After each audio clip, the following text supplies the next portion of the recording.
I don't think everybody knows the greatest fear of many obstetricians.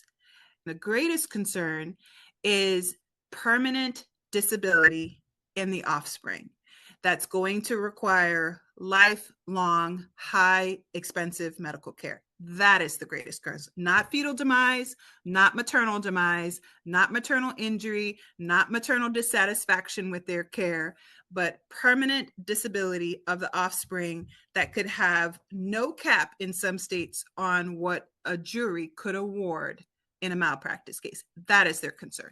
So now, when you put that into the context of different outcomes and what they've been taught about the risk of disability with breech vaginal delivery compared to cesarean delivery, now you're going to get a huge drop off based on what they've been taught, what they understand, or an inflated sense of the risk of that's not the risk that I want to take. That makes so much sense because one of my slogans is a live baby in the bassinet, and how the baby gets there and what happens to that baby, that mom, and that mom's future babies doesn't concern. We also got to talk about the impact of being sued, not just on the individual that's sued, but on the medical community. So, you have Dr. Stu gets sued for X. Well, then if you tell your colleague and then it goes around the community, then all your peers are going to be afraid of following in your footsteps. And so it not only might it change your practice, it may change a number of your peers who heard about your bad experience.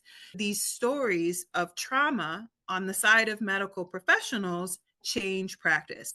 They say, for me, I'm not willing to lose my livelihood and all of what I worked for and all the sacrifices I made it to be comfortable on these cases that have the potential for increased neonatal morbidity. And because they can come and sue me up to 18 years after that child is born for however much a jury is going to allow in many states that don't have a cap on malpractice, that's not a risk that I'm willing to take. Yeah, I live in a state where they just had a $960 million verdict